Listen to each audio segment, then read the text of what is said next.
Management administration में आगे की क्लास। अभी तक हमने सेक्शन 88 टू 99 कंप्लीट कर लिया है। आज से उन सेक्शंस में चलते हैं। कोरम में तो एक अमेंडमेंट भी है, कोरम में अमेंडमेंट भी है। और उससे पहले ईजीएम क्या होता है, नोटिस, ऑर्डिनरी नोटिस किनको भेजवाएं, कैसे भेजवाएं, कितने दिन पहले भेजवाएं, और अगर हमें डेट ऑफ ईजीएम वहां से कैलकुलेट करवाए या पूछे कि नोटिस वैलिड है कि नहीं, तो इस तरीके के क्वेश्चन कैसे बनेंगे। सेक्शन नंबर 102 में एक्सप्लेनेटरी स्टेटमेंट देते हैं। अगर पकड़ किसी कंपनी में 2% या उससे ज्यादा है, पकड़ मतलब प्रमोटर, केएमपी, डायरेक्टर और उनके रिलेटिव्स, का अगर किसी दूसरी कंपनी में 2% है उससे ज्यादा की शेयर होल्डिंग है तो ये बात डिस्क्लोज करनी है। तो आज शुरू करने जा रहे हैं हम लोग सेक्शन 100 जिसका नाम है ईजीएम, एक्स्ट्राऑर्डिनरी जनरल मीटिंग। तो सबसे पहले आज नवरात्रा शुरू हुआ है बेटा, तो हैप्पी नवरात्रा सारे बच्चों को, हैप्पी हैप्पी नवरात्रि। माँ भगवती, माँ दुर्गा आपके सारे कष्ट हरे, जल्दी जल्दी जल्दी आपके आईसीआई के रास्ते में जो भी विघ्न बाधाएं हैं उनको हरे और बच्चों का कल्याण करें। माँ जो है, आज बताया गया है कि भाई हाथी पे सवार होके आई हैं, जब माँ हाथी पे आती हैं तो सुख समृद्धि लेके आती हैं। तो आप सबके जीवन में भी सुख समृद्धि, हम सबके जीवन में सुख और समृद्धि आए, ऐसी नवरात्रि, हैप्पी नवरात्रि सबको। तो चलो शुरू करते हैं बेटा सेक्शन 101। हम 100 एक्स्ट्राऑर्डिनरी जनरल मीटिंग का हम चाहते हैं कि आप फर्स्ट पॉइंट और सेकेंड पॉइंट को एक बार रीड करें, just read first point and second point.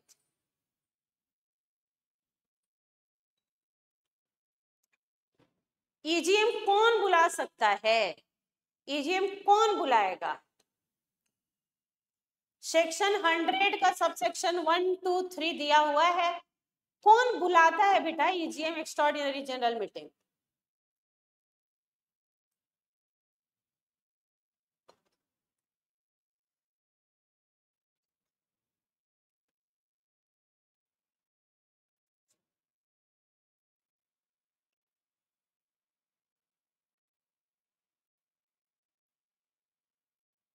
कौन बुलाता है बेटा? आपसे किसी ने पूछा कि बताओ ईजीएम बुलाता कौन है, ईजीएम बुलाता कौन है, तो आप क्या बोलेंगे? EGM can be called by, कौन बुलाता है बेटा EGM? EGM can be called by board itself, board बुला सकता है बेटा EGM. By board requisition of member, requisition का मतलब होता है बेटा एप्लीकेशन देना। रिक्विजिशन एप्लीकेशन वाले फैमिली का ही एक मेंबर है, रिक्विजिशन मतलब होता है एप्लीकेशन देना। तो अगर मेंबर बोर्ड को एप्लीकेशन दे और बोले कि भैया ईजीएम बुला, तो on the requisition of member board EGM बुला सकता है। तीसरा, रिक्विजिशनिस्ट देमसेल्फ, अगर बोर्ड नहीं बुलाएगा तो रिक्विजिशनिस्ट खुद बुला लेंगे। और भाई एनसीएलटी 4 लोग, यानी 4 लोगों के बोलने पे बोर्ड बुला मीटिंग ईजीएम बुलाया जाएगा। पहला बोर्ड खुद बुला सकता है, दूसरा एप्लीकेशन देने पे मेंबर्स के बोर्ड बुला सकता है, तीसरा रिक्विजिशनिस्ट खुद बुला सकते हैं और चौथा एनसीएलटी बुला सकता है। तो इन्हें पावर है टू कॉल्ड एजीएम। सेक्शन 100 का सबसेक्शन 1 बोलता है कि बोर्ड बुलाएगा, जबकि सेक्शन 100 का सबसेक्शन 2 बोलेगा कि board बुलाएगा on the requisition of greater than equal to 10% share capital or voting power of the member। वो मेंबर भाई एप्लीकेशन कौन देंगे? मेंबर देंगे जिनके पास 10% या उससे ज्यादा पेड अप शेयर कैपिटल या वोटिंग पावर का है। अगर कंपनी हैविंग शेयर कैपिटल है तो 10% या ज्यादा जिनके पास पेड अप शेयर कैपिटल है, और शेयर कैपिटल नहीं है, तो जिनके पास 10% या उससे ज्यादा वोटिंग पावर है वो जो है एप्लीकेशन देंगे बोर्ड को कि भाई हम ईजीएम चाहते हैं, हम एक्स्ट्राऑर्डिनरी जनरल मीटिंग चाहते हैं, और उनके एप्लीकेशन पे बोर्ड बुलाएगा ईजीएम। तीसरा, रिक्विजिशनिस्ट देमसेल्फ, रिक्विजिशनिस्ट खुद भी बुला सकते हैं। आप पढ़ेंगे अभी थोड़ी देर में कि जिस दिन उन्होंने एप्लीकेशन दिया वहां से 45 डेज के दिन, मैक्सिमम 45 दिन मिलते हैं बोर्ड को ईजीएम बुलाने का। अगर 45 दिन बीत गए और बोर्ड ने ईजीएम नहीं बुलाया तो रिक्विजिशनिस्ट जिस दिन एप्लीकेशन दिए थे वहीं से 3 मंथ्स के अंदर रिक्विजिशनिस्ट खुद बुला सकते हैं बेटा ईजीएम। और सेक्शन 98 में आपने पढ़ा ईजीएम बाय एनसीएलटी। सेक्शन 98 में एनसीएलटी को पावर है कि वो ईजीएम बुला सकता है, एक्स्ट्राऑर्डिनरी जनरल मीटिंग बुला सकता है। तो सबसे पहले ऐसे याद रखिएगा, AGM annual general meeting section 96 में है और बिजनेस आवर में बुलाना है। बिजनेस आवर कब से कब तक होता है? 9 AM to 6 PM। तो इसलिए एजीएम का सेक्शन भी है 96। एक्स्ट्राऑर्डिनरी जनरल मीटिंग, अब कोई बैट्समैन है बेटा, क्या वो हर मैच में सेंचुरी मारता होगा कि कभी कभार एक्स्ट्राऑर्डिनरी परफॉर्मेंस देता? कभी कभार। तो ईजीएम का सेक्शन है 100, ईजीएम का सेक्शन 100, एजीएम का सेक्शन 96। एजीएम कभी भी आउटसाइड इंडिया नहीं होगा, एजीएम कभी भी आउटसाइड इंडिया नहीं होगा। आपने पढ़ा है कि एजीएम कहाँ होगा? रजिस्टर्ड ऑफिस में होगा या एनी अदर प्लेस जहां इन सेम सिटी टाउन और village where registered office is situated. Only state company के केस में आपने कहा था कि अगर 100% मेंबर अपना प्रायर कंसेंट दे दे कि हम any other place in India कराना चाहें तो हो सकता है। तो एजीएम हमेशा इंडिया में ही होगा, इंडिया से बाहर कभी भी एजीएम नहीं हो सकता।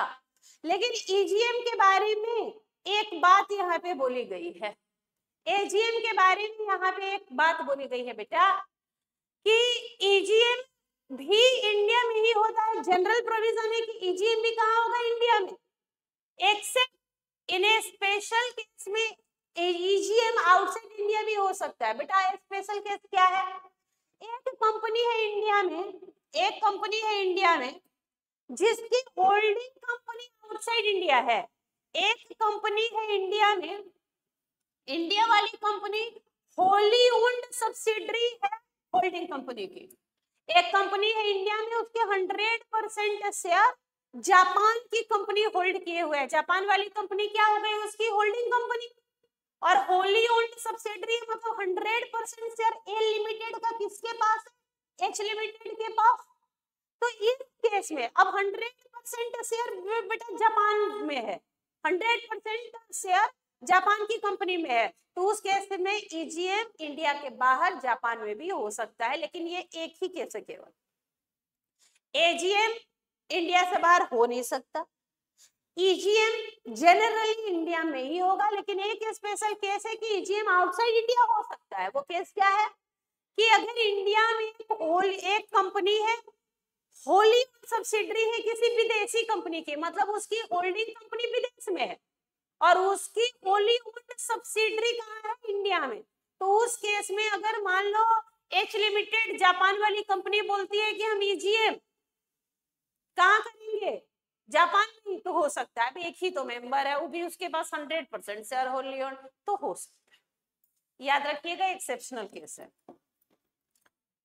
कि एक कंपनी है, ये होली ओन्ड सब्सिडरी है किसी विदेशी कंपनी की, विदेशी कंपनी विदेश में है, इनकॉर्पोरेट हुई है, तो उस केस में इसका ईजीएम आउटसाइड इंडिया हो सकता है। आगे बढ़िए। एक डायग्राम आपने बनाया था ईजीएम के बारे में कि एक हमने डेट लिया था बेटा कि 1 जून 24 को रिक्विजिशनिस्ट ने रिक्विजिशन दिया बोर्ड को। अब अभी आपने बोला है कि भैया ये रिक्विजिशन जो देंगे मेंबर वो कौन होंगे, बोल रहे जिनके पास greater than equal to 1/10 share capital या voting. Greater than equal to 1/10 मतलब 10% शेयर कैपिटल या वोटिंग पावर है। ये एप्लीकेशन देंगे बोर्ड को। किस चीज का एप्लीकेशन है बेटा, ये क्या चाहते हैं, ये ईजीएम चाहते हैं, एक्स्ट्राऑर्डिनरी जनरल मीटिंग। तो 1 जून 24 को इन्होंने रिक्विजिशनिस्ट ने जिनके पास कंपनी के 10% या उससे ज्यादा शेयर कैपिटल या वोटिंग पावर है, उन्होंने एप्लीकेशन दिया बोर्ड को कि वो ईजीएम चाहते हैं। जिस दिन बोर्ड को एप्लीकेशन मिला वहां से 3 दिन के अंदर ये सारे मेंबर को नोटिस भेजवाएंगे कि कुछ मेंबर हैं जो ईजीएम कराना चाहते हैं। जिस दिन आपने एप्लीकेशन दिया वहां से 45 दिन, वहां से मैक्सिमम 45 दिन के अंदर बोर्ड को ईजीएम करा लेना होगा। जिस दिन आपने एप्लीकेशन दिया वहां से 45 दिन के अंदर बोर्ड को ईजीएम बुला लेना होगा। अगर बोर्ड ईजीएम बुला लेता है तो जितने खर्चे आए ईजीएम के वो तो कंपनी बियर कर लेगी। लेकिन अगर 45 दिन बीत गए और बोर्ड ईजीएम नहीं बुला पाया तो ईजीएम कौन बुलाएगा, रिक्विजिशनिस्ट खुद बुला लेंगे ईजीएम। जिस दिन एप्लीकेशन दिया है रिक्विजिशनिस्ट ने मेंबर ने कि वो ईजीएम चाहते हैं, वहां से 45 दिन के अंदर बोर्ड ईजीएम बुलाएगा। और 45 दिन बीत गए और अगर बोर्ड ईजीएम नहीं बुला पाया तो रिक्विजिशनिस्ट खुद ईजीएम बुला लेंगे। कितने दिन के अंदर, 3 मंथ्स। 3 मंथ्स कहां से कैलकुलेट कर रहे हैं, जिस दिन एप्लीकेशन दिया, यानी सारे डेट जिस दिन एप्लीकेशन दिया वहीं से कैलकुलेट हो रहा, वहीं से 45 दिन बोर्ड को समय और वहीं से 3 मंथ्स रिक्विजिशनिस्ट को। अब 45 दिन के अंदर बुला लेना है। 45 दिन के अंदर बुलाना है तो जब 21 दिन कम से कम 21st डे स्टार्ट होगा तो उस दिन इनको प्रोसीडिंग शुरू कर देनी होगी। क्यों प्रोसीडिंग शुरू कर देनी होगी, क्योंकि 21 दिन का तो नोटिस जाएगा, 21 दिन का तो नोटिस जाएगा। 2 दिन नोटिस को भेजने का सर्विस का डेट लेते हैं, 2 दिन की, कम से कम 2 दिन में पहुंचेगा। और 1 दिन डेट ऑफ मीटिंग का, तो आपको 21वें दिन शुरू कर देना होगा, क्योंकि 21वें दिन शुरू कर दीजिएगा तभी तो ये 24 दिन ले लीजिए और तो 45 दिन का ही तो टोटल समय है। तो इस तरीके से टोटल 45 दिन इन्होंने कैलकुलेट किया है। जिस दिन एप्लीकेशन दिया उसके 21वें दिन कम से कम बोर्ड को प्रोसीडिंग शुरू कर देनी होगी, क्योंकि बोर्ड के पास अब 24 दिन ही तो है। बोर्ड के पास तो अब 24 दिन ही तो है बेटा, 24 डेज ही तो बचा है। देखिए वॉल्यूम आ रहा है,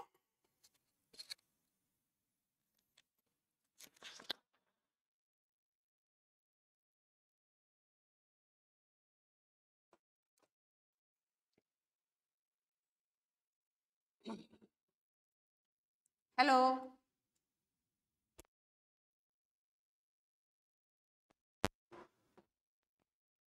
वॉल्यूम, वॉल्यूम ठीक है,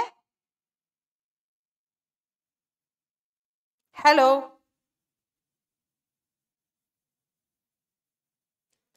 वॉल्यूम ठीक है बेटा,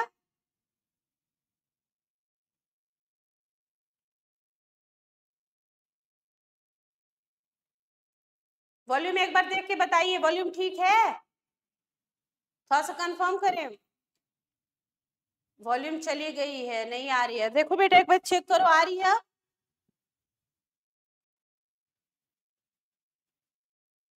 चलो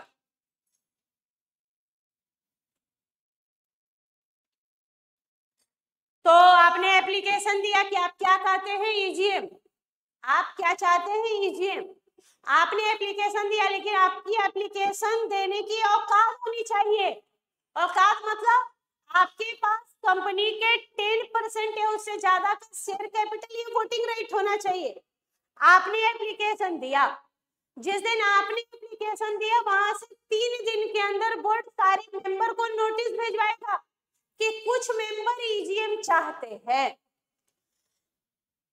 जिस दिन आपने एप्लीकेशन दिया वहां से मैक्सिमम 45 डेज का, मैक्सिमम 45 दिन का समय किसके पास था? बोर्ड के पास, कि वो ईजीएम बुला ले।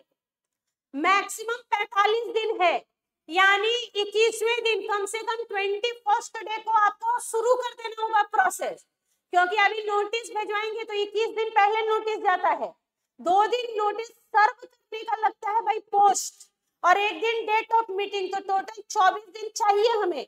तो 21वें दिन शुरू कर देंगे प्रोसीडिंग, तभी तो उसमें 24 मिलाकर 45 दिन के अंदर बुला पाएंगे आप बोर्ड, क्या ईजीएम। तो कितना मैक्सिमम कितना टाइम है बोर्ड को ईजीएम बुलाने का? 45 डेज। क्यों 21st डे को प्रोसीडिंग शुरू करनी चाहिए? क्योंकि 21st डे को शुरू करेंगे तभी तो 21 दिन नोटिस का टाइम चाहिए मिनिमम, क्लियर नोटिस। 2 दिन नोटिस भेजेंगे तो पहुंचने का, और 1 दिन मीटिंग का डेट, तो 24 दिन। तो 21वें दिन अगर आप प्रोसीडिंग शुरू कर देते हैं तभी तो और 24 दिन मिला के 45 दिन के अंदर मैक्सिमम हो जाएगा आपका ईजीएम। और अगर बोर्ड फेल गया, बोर्ड नहीं बुला मीटिंग 45 दिन के अंदर, तो कौन मीटिंग बुला लेगा? ईजीएम, रिक्विजिशनिस्ट खुद बुलाएंगे ईजीएम। अब रिक्विजिशनिस्ट जब बुलाएंगे ईजीएम, तो जो भी रीजनेबल एक्सपेंस आएगा, खर्चा जो आया, मान लो आपने ईजीएम बुलाने के लिए उनको नहीं दिया रजिस्टर्ड ऑफिस, उनको कोई हॉल बुक करना पड़ा, वहां ईजीएम बुलाना पड़ा, अब वहां पे मेंबर्स आए, कुछ खाना पिलाना पड़ा, आइसक्रीम कोल्ड ड्रिंक कुछ खाना, अब जो खर्चा आया वो सब कौन देगा? तो वो सब पर्सनली डायरेक्टर के रेम्युनरेशन से, फ्रॉम डायरेक्टर के रेम्युनरेशन से रिकवर किया जाएगा।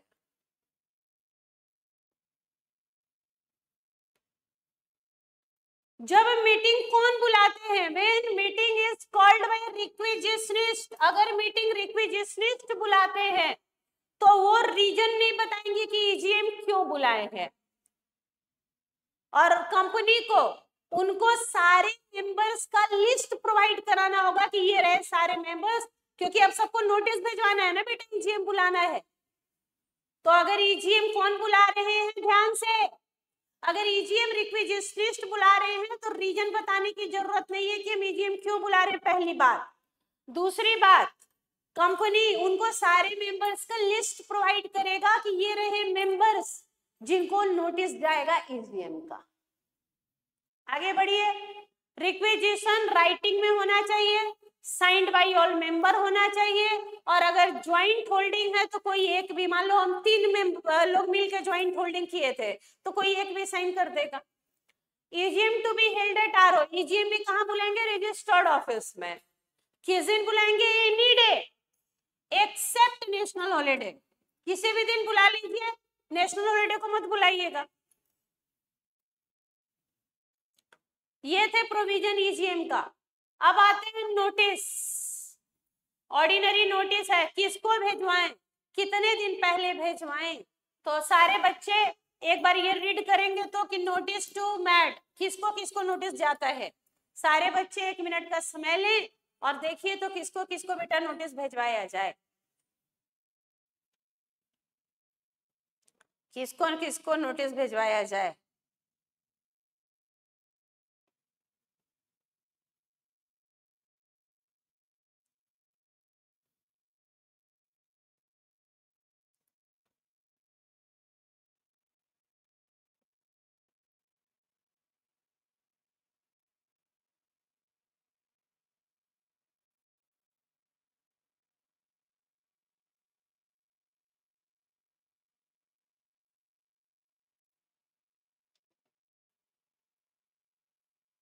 किसको किसको नोटिस भिजवाया जाए बेटा, सोचो जरा ना, किसको किसको तुम चाहते होगे कि ईजीएम में आए, किसको किसको बुलावा भेजा जाए?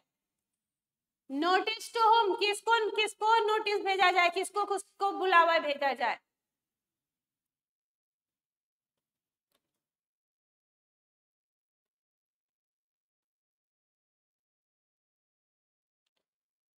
नोटिस भेजवाएंगे मैड को, MAD, मैड मतलब पागलों को, बराबर। एम का मतलब मेंबर, सारे मेंबर्स।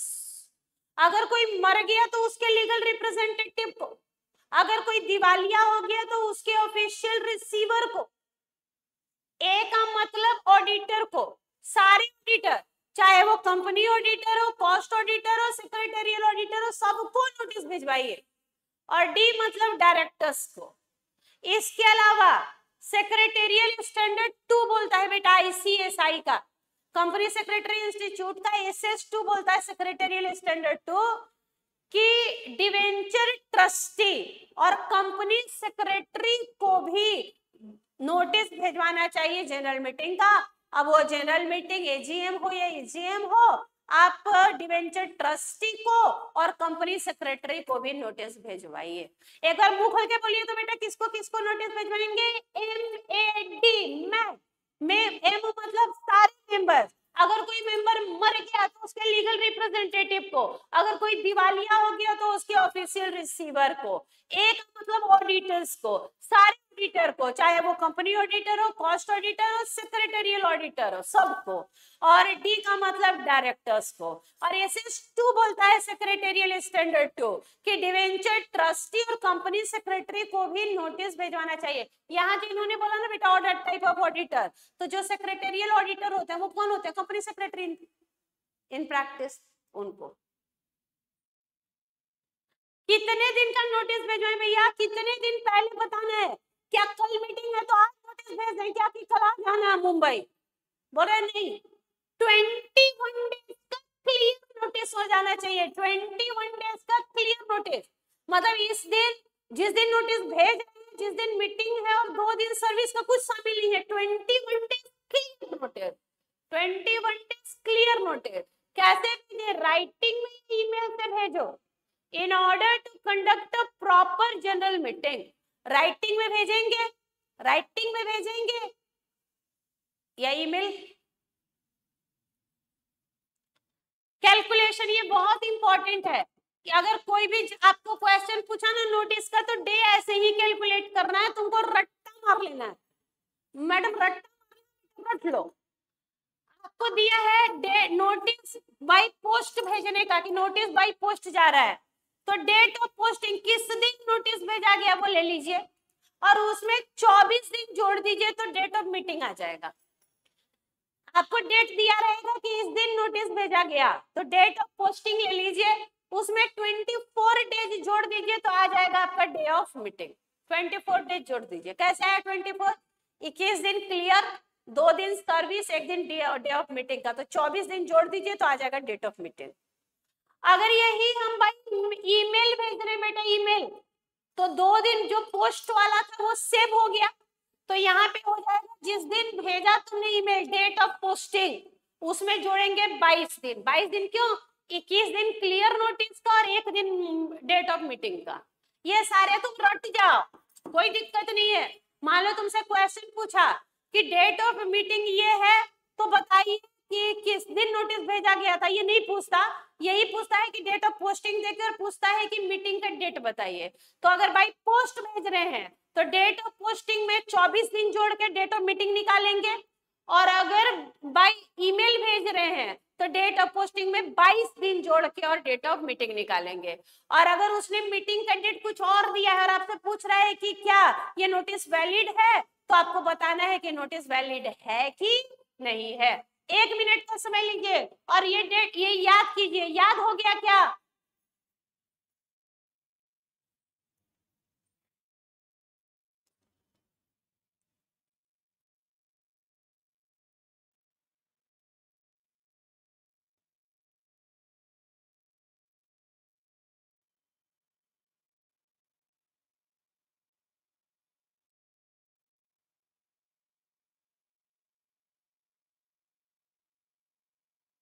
थोड़ा टाइप कीजिए कि आपको याद हो गया क्या। आप डेट ऑफ मीटिंग निकाल लीजिएगा क्या बेटा?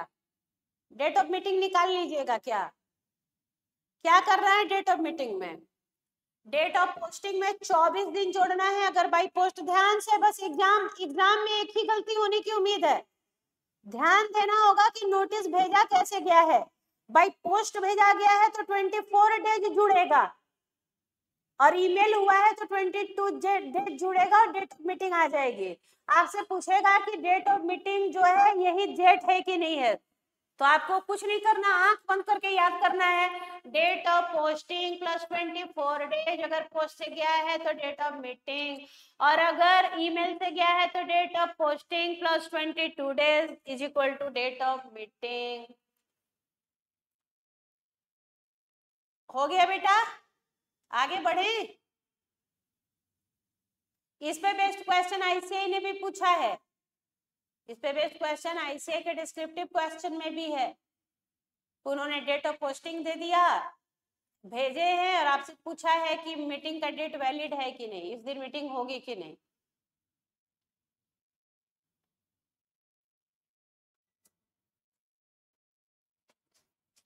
सबको आ गया ना बेटा, डेट ऑफ मीटिंग निकालना।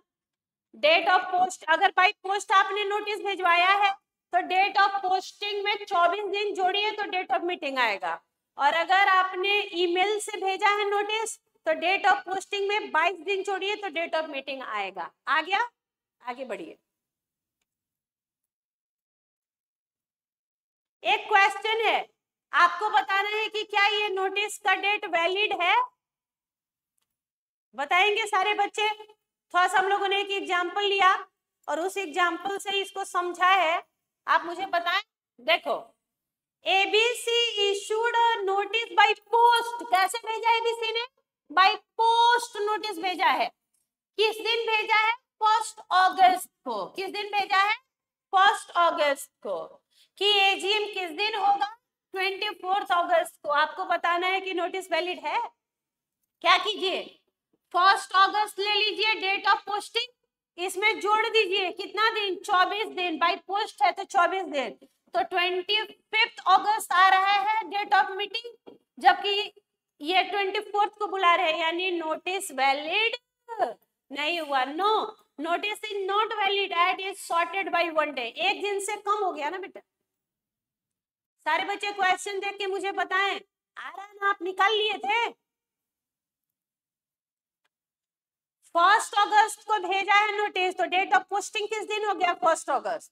बाय पोस्ट भेजे हैं तो कितने दिन जोड़ेंगे, 24 डेज, तो 25 अगस्त को मीटिंग होनी चाहिए थी, ये 24 को मीटिंग बुला रहे हैं तो मीटिंग एक दिन से शॉर्ट हो गया ना, तो ये नोटिस वैलिड नहीं हुआ। ऐसा क्वेश्चन पूछा आईसीआई।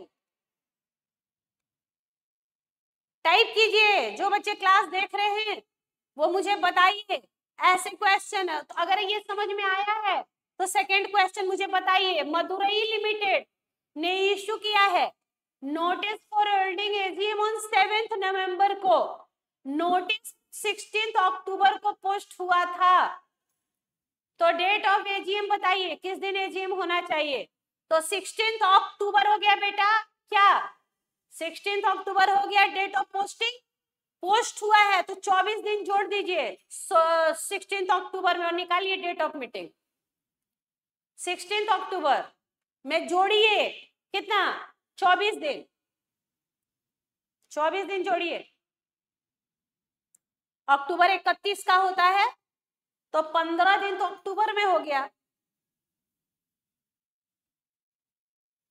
और 9 दिन ले लीजिए नवंबर का, तो 9 नवंबर को एजीएम होना चाहिए, जबकि ये 7 को बोल रहे हैं, तो ये भी नोटिस वैलिड नहीं हुआ। 2 दिन इस बार तो शॉर्ट कर गया बेटा, हाँ या ना। टाइप करें, अगर आप समझ पा रहे हैं क्वेश्चन नंबर 2 तो टाइप कीजिए कि यस।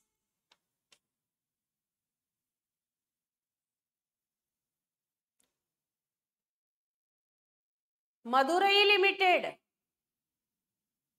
नोटिस भेजा है कि एजीएम 7 को करवाना चाहता है, नोटिस 16 अक्टूबर को भेजा है। बताइए कि क्या डेट होना चाहिए मीटिंग का। ले लीजिए डेट ऑफ पोस्टिंग, ले लीजिए date of posting, notice post हुआ है 16 अक्टूबर को, बताइए डेट ऑफ मीटिंग। तो डेट ऑफ पोस्टिंग ले लेते हैं हम 16 अक्टूबर, इसमें जोड़ेंगे 24 डेज, तो अक्टूबर 31 का होता है तो 15 दिन यहाँ और 9 दिन, 9 November is the date of meeting. Date of meeting क्या निकल के आया? 9 नवंबर, जबकि ये मीटिंग कब चाहते हैं? 7 को। नोटिस वैलिड नहीं है, 2 दिन से शॉर्ट कर गया।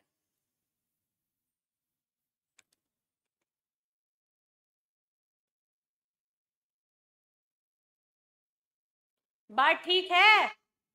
ओ भाई, जिंदा हैं तो बताना जरूरी है। आप, कोई जरूरी नहीं है कि आप लाइव क्लासेस देख रहे हैं, लेकिन अब जब भी क्लास देख रहे हैं, लाइव क्लास देख रहे हो, रिकॉर्डेड क्लास देख रहे हो, बाद में क्लास देख रहे हो, तो चैट बॉक्स में थोड़ा हाँ ना जवाब दीजिए टीचर को, क्योंकि आप मेरे सामने फेस टू फेस में नहीं बैठे हुए हैं कि हम आपको देख पाए। तो एक ही माध्यम है कम्युनिकेशन का, वो एक चैट बॉक्स में आप मुझे बताएं कि ऐसा कोई भी क्वेश्चन आया जहां डेट ऑफ पोस्टिंग दी है और डेट ऑफ नोटिस बता, मीटिंग बतानी है, तो बता पाओगे कि नहीं? यस और नो, यस और नो, बता पाओगे कि नहीं बता पाओगे?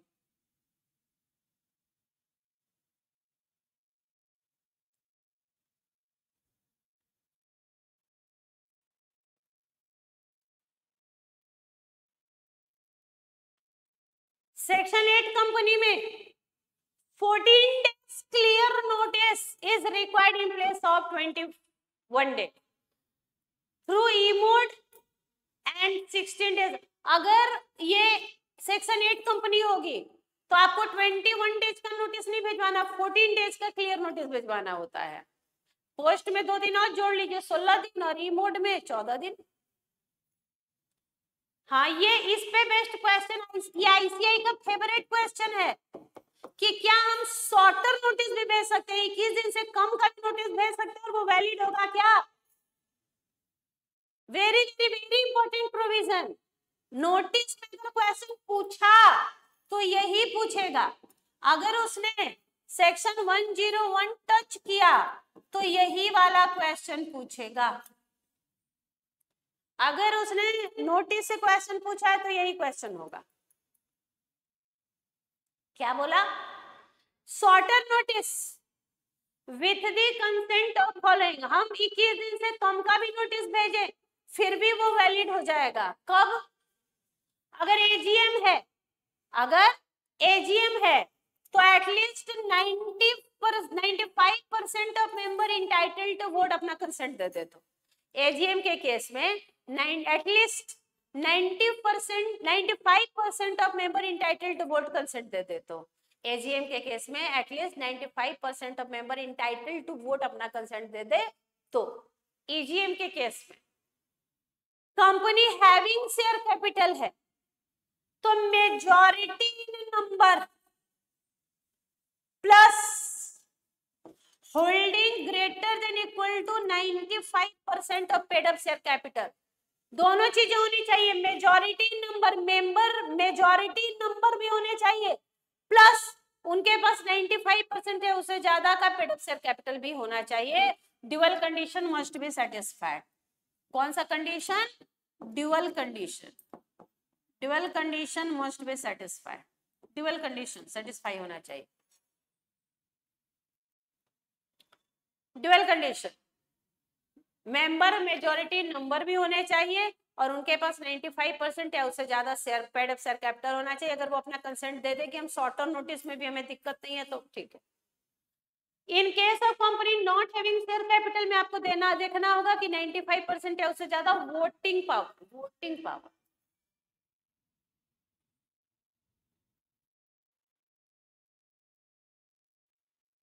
क्या बोला? कि शॉर्टर नोटिस भी वैलिड है, शॉर्टर नोटिस भी वैलिड है। एजीएम के केस में at least 95% of member entitled to vote consent दे। ईजीएम के केस में dual condition must be satisfied, majority in number plus 95% या उससे ज्यादा का पेड अप शेयर कैपिटल। और कंपनी जिसमें शेयर कैपिटल नहीं है उसमें एक ही कंडीशन है, 95% या उससे ज्यादा का वोटिंग पावर होना चाहिए। एक क्वेश्चन पूछा, देखिए और बताइए, ये वाला क्वेश्चन है। ए लिमिटेड एक कंपनी है जहां टोटल नंबर ऑफ मेंबर है 1000। ए लिमिटेड एक कंपनी है जहां टोटल नंबर ऑफ मेंबर है 1000। 491 मेंबर्स ऐसे हैं जिनके पास कंपनी का 97% 97%, 491 मेंबर ऐसे हैं जिनके पास 97% पेड अप शेयर कैपिटल है। ईजीएम की नोटिस भेजी गई 15 डेज की, तो क्या ये नोटिस वैलिड है कि नहीं है, बताएंगे?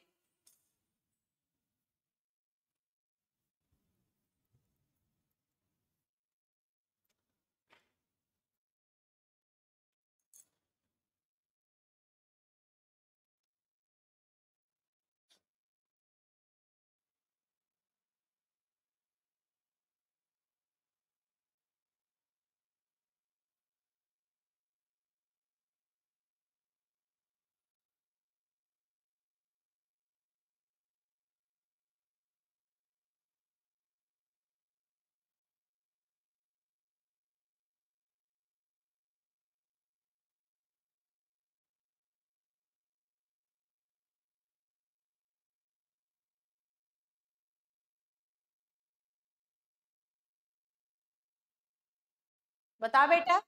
टोटल नंबर ऑफ मेंबर 1000 है। 491 मेंबर्स ऐसे हैं जिनके पास कंपनी का 97% पेड अप शेयर कैपिटल है।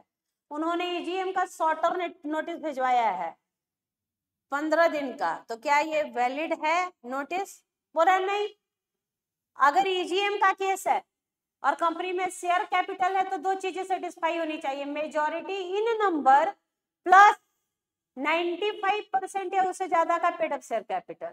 तो यहाँ एक कंडीशन तो सेटिस्फाई हो गया कि 97% है, वो 95% से ज्यादा है। लेकिन मेंबर 1000 में मेजॉरिटी कब होगा? जब 501 होंगे ना। यहाँ 491 है, तो नोटिस वैलिड नहीं हुई।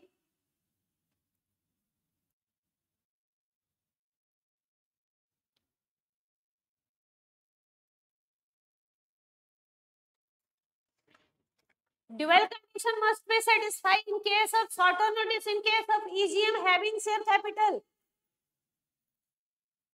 ए लिमिटेड का के पास टोटल मेंबर है 1000। 491 मेंबर्स ऐसे हैं जिनके पास कंपनी का 97% पेड अप शेयर कैपिटल है। तो एक ही दो चीजें सेटिस्फाई होनी चाहिए थी। मेजॉरिटी कहाँ हुआ? 491 मेजॉरिटी कहाँ हुआ? 1000 में।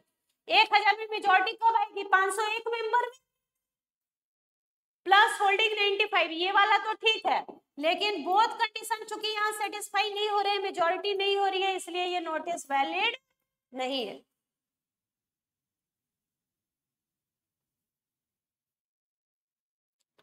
आगे बढ़िए, कुछ और बातें हैं नोटिस में। पहला, एक्सीडेंटल ओमिशन। एक्सीडेंटल मतलब अनजाने में। ए बेटा, एक्सीडेंट जानबूझ के कोई करता है क्या?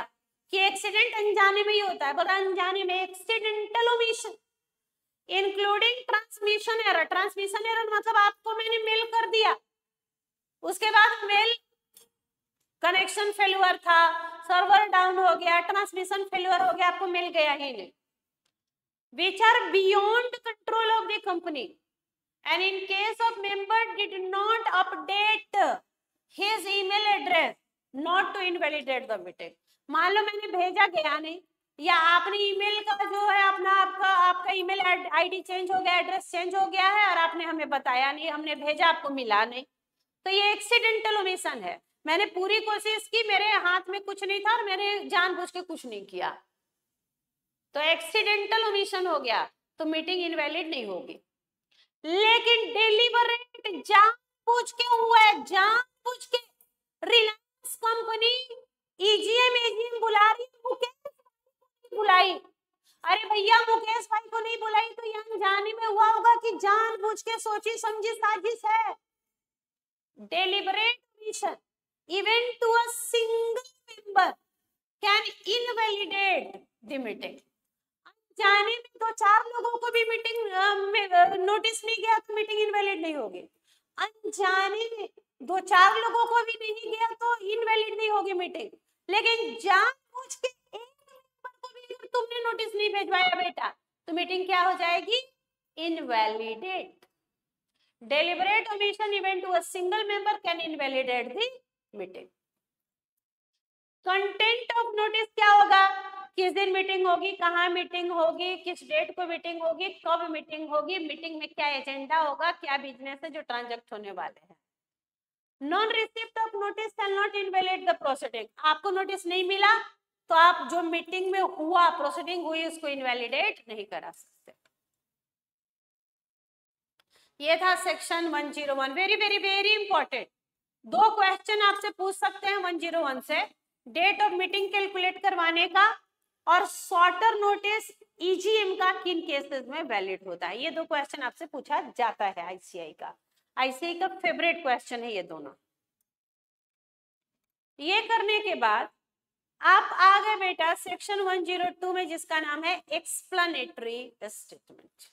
इसके बाद आप आ गए नेक्स्ट सेक्शन में, जिसका नाम है एक्सप्लेनेटरी स्टेटमेंट, सेक्शन 102। बिजनेस कैसे होते हैं कंपनी में? ऑर्डिनरी। एजीएम में तो 4 बिजनेस जो होते हैं, एजीएम में 4 बिजनेस ऑर्डिनरी होते हैं। दादा, डीए दादा, डी डायरेक्टर का अपॉइंटमेंट, ए ऑडिटर का अपॉइंटमेंट, डी डिविडेंड और ए अकाउंट्स का कंसिडरेशन। ये 4 क्या बिजनेस है? दादा, दादा क्या है? डीए दादा क्या है? ऑर्डिनरी। ये 4 ऑर्डिनरी काम है। Direct appointment, DA director, auditor, dividend account. Director, auditor, dividend account.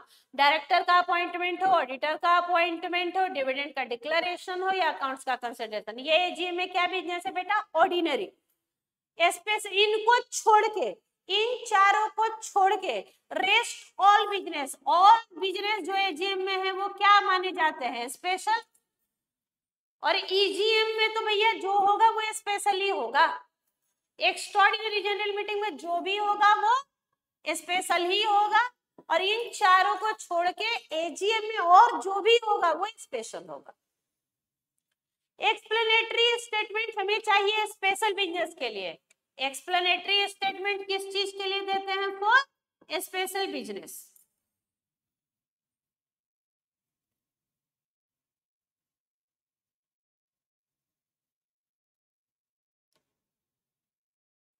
Basic information and all material fact must be disclose. Basic information और सारे जो मटेरियल फैक्ट है, सिग्निफिकेंट फैक्ट है, वो डिस्क्लोज करना होता है। यहाँ पे ध्यान दीजिएगा क्या बताना होता है? Interest of promoter, KMP, directors and relative, इसको बोल रहे हैं पकड़, PKDR पकड़। अगर पकड़ की पकड़ किसी दूसरे कंपनी में 2% या उससे ज्यादा है तो ये बात आपको बताना है।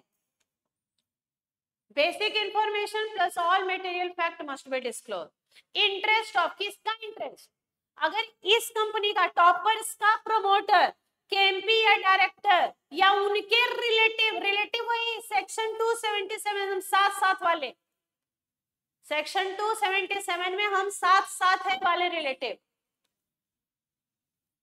अगर इनका शेयर होल्डिंग किसी दूसरी कंपनी में 2% या उससे ज्यादा है, शेयर होल्डिंग कितना? 2% या उससे ज्यादा के शेयर होल्डिंग है किसी दूसरे कंपनी में, तो ये बात बताना है। याद करेंगे 1 मिनट का समय लेके।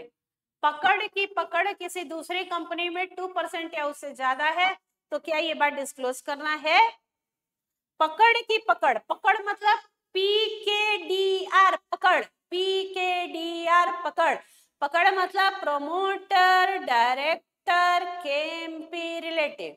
Promoter, KMP, director relative. Promoter, KMP, director relative. अगर पकड़ की पकड़, अगर पकड़ की पकड़ किसी दूसरे कंपनी में 2% या उससे ज्यादा है तो ये बात डिस्क्लोज करना है। Explanatory statement plus full text of resolution required to only for special business. नहीं बताए तो, नहीं बताए तो दूसरी कंपनी के साथ जो भी ट्रांजैक्शन करके बेनिफिट उठाया होगा ना दूसरी कंपनी ने इस कंपनी से, क्योंकि तुम उस कंपनी के में इंटरेस्टेड हो, तो बेनिफिट जो भी डिराइव हुआ वो लौटाना पड़ेगा और पेनल्टी लगेगी। कितनी पेनल्टी लगेगी दे देंगे? देख तो लो, 50,000 या 5 times the benefit derived, whichever is higher. Very very very important penalty 102. जो भी बेनिफिट उठाया इस कंपनी से दूसरे कंपनी को जो फायदा पहुंचाया पहले तो वो लौटाओ, और 50,000 या 5 गुना बेनिफिट का whichever is higher उतनी पेनल्टी लगेगी। आंसू निकल जाएंगे बेटा, आंसू ही निकलने वाले हैं। एक एग्जाम्पल हमने बनाया है, देखो डायग्राम, एक बार खुद रीड करो, एक बार हम समझाएंगे।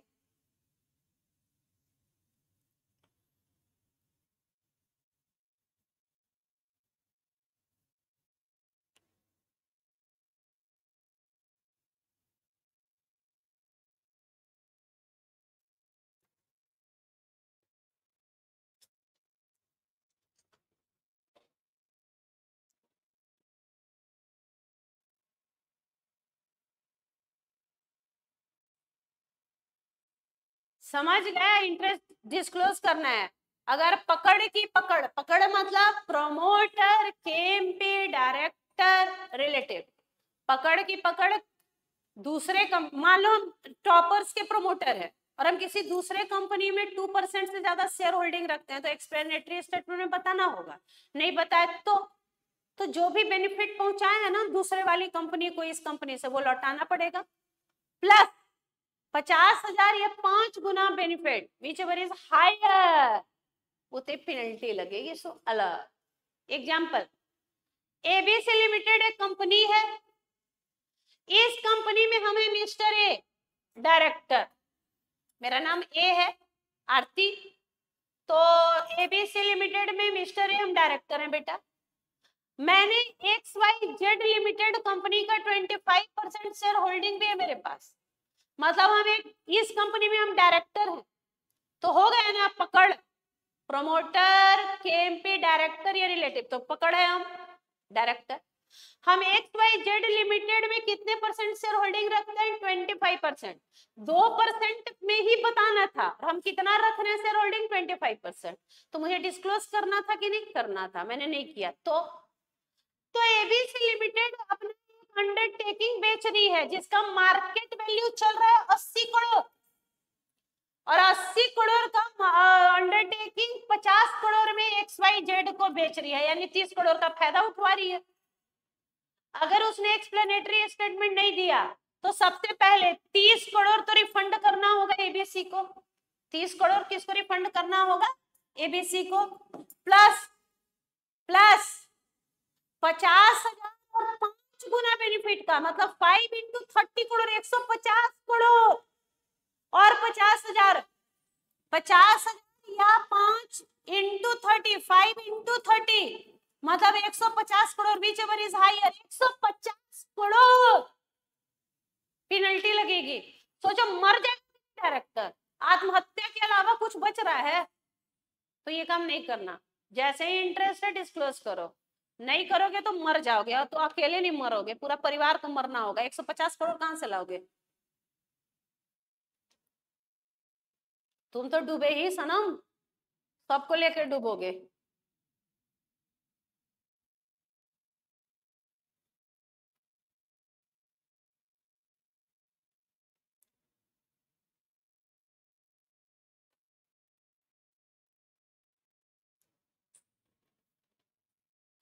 Very very important penalty. हाँ, आपको जनरली पेनल्टी याद नहीं कराते, लेकिन 102 की पेनल्टी इंपॉर्टेंट है। पहला, जो बेनिफिट उठाया रिफंड करो, और दूसरा 50,000 और 5 गुना बेनिफिट का whichever is higher की पेनल्टी भरो। आगे बढ़ो। Quorum section 103 quorum. तो आज आपका क्या काम हुआ? कोरम के साथ 4 सेक्शन है लगे हुए। पहला, मिनिमम नंबर ऑफ मेंबर कितने चाहिए, तो कोरम बोलेंगे। कोरम के साथ हम लगातार 4 सेक्शंस पढ़ते हैं, सेक्शन 103, 112, 113, 116। ये लगातार एक साथ ही हैं, एक साथ ही पढ़ेंगे, कल की क्लास में पढ़ेंगे। आज आपका काम है क्वेश्चन बनाने का in section. EGM section 100, 101, section 100 notice 101 और 102 एक्सप्लेनेटरी स्टेटमेंट। इन पे बेस्ड ICI में जो भी क्वेश्चन है वो आज आपको करना है। सेक्शन 100, 101 और 102 इन पे बेस्ड क्वेश्चंस आपको ICI के आज करने हैं। आज कल मैंने राइटिंग प्रैक्टिस कराई थी, बताया था आंसर लिखते ऐसे है। हर दिन जो आप पढ़े उस पे बस एक क्वेश्चन लिख लीजिए, 2 क्वेश्चन देख लीजिएगा। एक क्वेश्चन लिख लीजिए, 2 कर लीजिए। डेली प्रैक्टिस करते रहेंगे, पूरा वीक में समराइज करेंगे और हम लॉ में पकड़ बनाएंगे। आज आपको जो राइटिंग प्रैक्टिस करनी है वो क्वेश्चन अभी हम आपको बता दे रहे हैं कौन सा क्वेश्चन है जो आपको राइटिंग प्रैक्टिस आज करनी है। कर करके कल मुझे 5 बच्चे व्हाट्सएप पे राइटिंग प्रैक्टिस भेजे थे, मैंने उनकी कॉपी चेक करी है। आप भी चाहते हैं कि आपकी कॉपी टीचर चेक करे, आपको गलतियां बताए, तो भेजिए लिख के मुझे।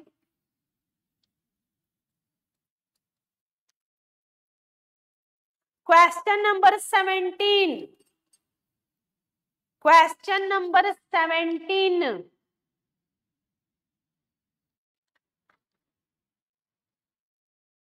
14 और 17, 14, 17, 6, 14, 17, 3, 6, 14, 17। आज का 3, 6, 14, 17 question number 3, 6, 14 and 17 writing practice में जा रहा है। राइटिंग प्रैक्टिस में जा रहा है, कोई 2 क्वेश्चन 14, 17 को राइट कर लीजिए और 3, 6 को एक बार ऑडिट कर लीजिए। ICI जाइए, ICI का जो क्वेश्चन है, ICI का क्वेश्चन नंबर 3, 6, 14, 17 आज प्रैक्टिस करनी है। क्वेश्चन नंबर 14 और 17 का आंसर राइटिंग में लिखिए और क्वेश्चन नंबर 3 और 6 को एक बार देख लीजिए इसका क्या आंसर दिया है। लेकिन आप डायरेक्ट आंसर मत देखिएगा, पहले क्वेश्चन को केयरफुली रीड करें और आप देखिए कि आज आपने जो पढ़ा उसके आधार पे क्या आप इन चारों क्वेश्चन के आंसर बता पा रहे हैं।